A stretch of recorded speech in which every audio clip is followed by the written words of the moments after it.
Assalamualaikum warahmatullahi wabarakatuh. Selamat pagi. Kami dari kelompok 11 akan mempresentasikan hasil kerja kami mengenai struktur dan desain Bank Indonesia.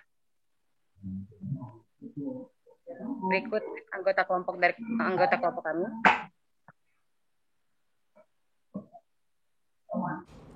Di presentasi kali ini ada 4 topik yang akan dibahas.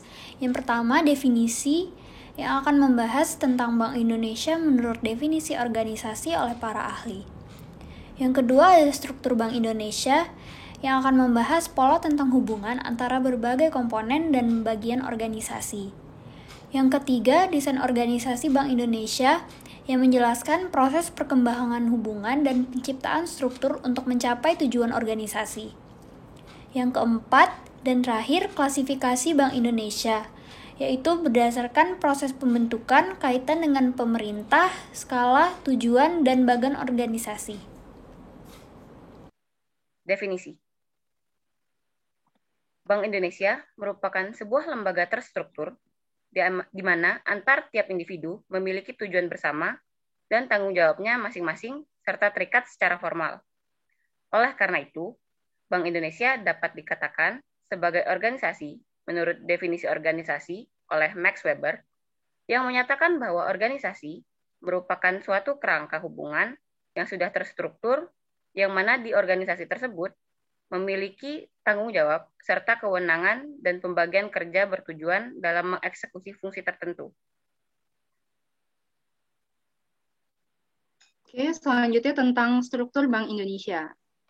Oke, jadi organisasi Bank Indonesia memiliki pimpinan yang disebut dengan Dewan Gubernur Bank Indonesia, yang beranggotakan seorang gubernur, seorang deputi gubernur senior, dan juga 4-7 deputi gubernur, di mana pimpinan ini disebut juga dengan komite. Nah, untuk gubernur dan juga deputi gubernur senior dipilih oleh presiden melalui persetujuan DPR. Sementara itu, untuk deputi gubernur dipilih oleh gubernur wilayah dan dilantik oleh presiden dengan persetujuan DPR. Kemudian dalam menjalankan tugasnya, Bank Indonesia memiliki 6 sektor, yang mana setiap sektor bertanggung jawab kepada pimpinan atau kepada Dewan Gubernur Bank Indonesia. Nah, adapun 6 sektor tersebut sebagai berikut. Yang pertama adalah sektor moneter, yang meliputi Departemen Kebijakan Ekonomi dan Moneter, Departemen Pengelolaan Moneter, Departemen Pengelolaan Devisa, Departemen Pengembangan Pasar Keuangan, dan Departemen Ekonomi dan Keuangan Syariah. Kemudian sektor kedua yaitu sektor makroprudensial, yang meliputi Departemen Kebijakan Makroprudensial, Departemen Surveillance Sistem Keuangan, dan Departemen Pengembangan UMKM dan Perlindungan Konsumen. Kemudian sektor ketiga yaitu sistem pembayaran dan pengelolaan uang rupiah, yang meliputi Departemen Kebijakan Sistem Pembayaran, Departemen Penyelenggaraan Sistem Pembayaran, Departemen Pengelolaan Uang, Unit Khusus Pembangunan Sentra Pengelolaan Uang, Data Center, dan Business Resumption Site. Kemudian sektor keempat yaitu pendukung kebijakan, yang meliputi Departemen Internasional, Departemen Statistik, Departemen Jasa Perbankan, Perizinan, dan Operasional Treasury, Departemen Pengelolaan dan Kepatuhan Laporan, Departemen Manajemen Risiko, dan Departemen Komunikasi. Kemudian sektor kelima yaitu pendukung organisasi, yang meliputi Departemen Manajemen Strategis dan Tata Kelola, Departemen Hukum, Departemen Sumber Daya Manusia, Departemen Pengelolaan Sistem Informasi, Departemen Keuangan, Departemen Pengadaan Strategis, Departemen Audit Intern, Departemen Pengelolaan Logistik dan Fasilitas, Institut Bank Indonesia, dan Unit Khusus Transformasi Sistem Informasi. Nah, kemudian sektor terakhir yaitu jaringan kantor, yang terdiri atas 2 bagian.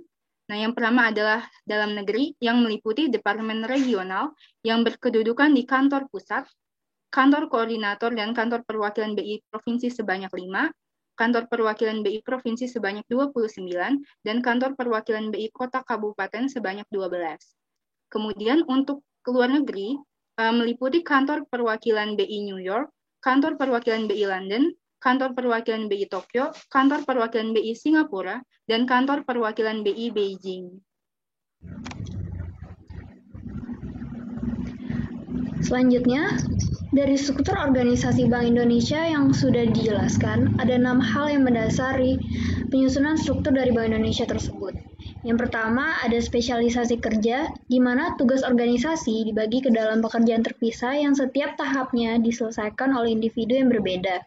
Kemudian, departementalisasi, di mana pekerjaan di Bank Indonesia dikelompokkan berdasarkan kinerja fungsi dan teritorinya.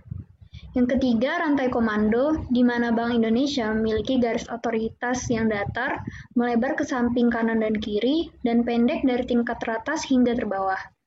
Yang keempat, ada rentang kendali, di mana ada sejumlah tertentu karyawan di Bank Indonesia yang disupervisi oleh seorang manajer. Yang kelima, ada sentralisasi, di mana sentralisasi adalah pembuatan keputusan dikonsentrasikan pada titik tunggal dalam organisasi yang terpusat pada tingkat atas.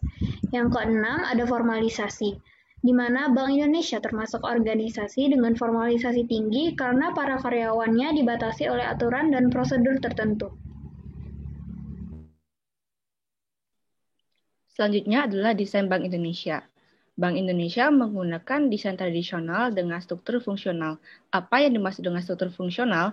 Yang dimaksud dengan struktur fungsional ini adalah Bank Indonesia didasarkan pada fungsi masing-masing departemennya. Sebelumnya telah disebutkan bahwa Bank Indonesia memiliki beberapa sektor seperti moneter, makroprudensial, dan lain sebagainya. Setiap departemen memiliki fungsinya masing-masing seperti Departemen Kebijakan Ekonomi dan Moneter, Departemen Kebijakan Makroprudensial, maka memiliki fungsinya masing-masing dan bekerja sesuai fungsinya tersebut. Setiap departemen diberikan kewenangan untuk bekerja sesuai dengan fungsinya tersebut. Yang selanjutnya adalah bentuk desain organisasi.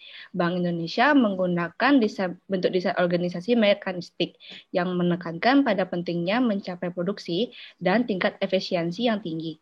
Dalam bentuk organisasi mekanistik, pekerjaan terdiferensi dengan baik dan kewenangan terpusat pada posisi di tingkat atas, yaitu gubernur.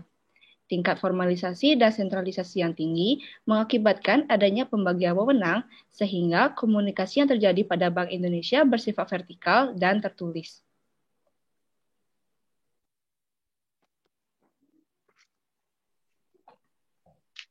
Baik, akan saya lanjutkan mengenai klasifikasi Bank Indonesia.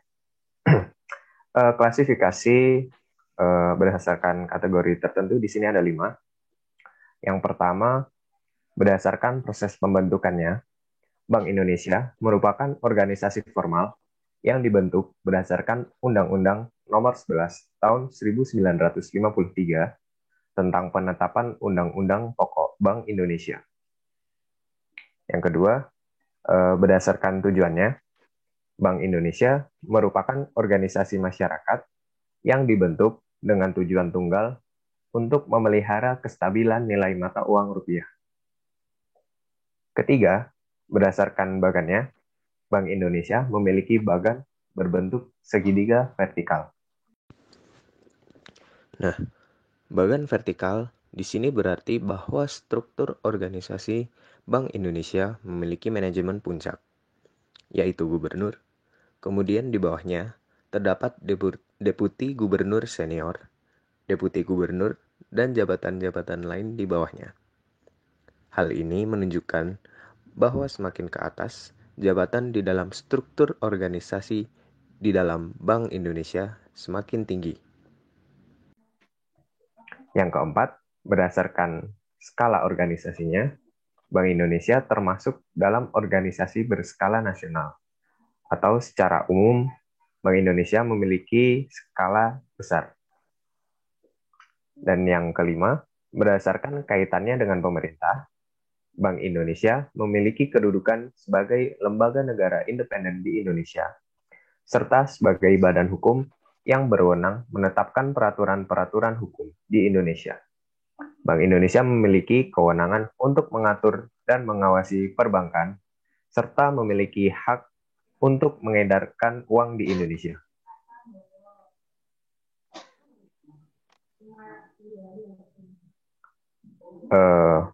Baik, sekian presentasi dari kelompok kami. Apabila ada kekurangannya, kami mohon maaf. Terima kasih. Wassalamualaikum warahmatullahi wabarakatuh.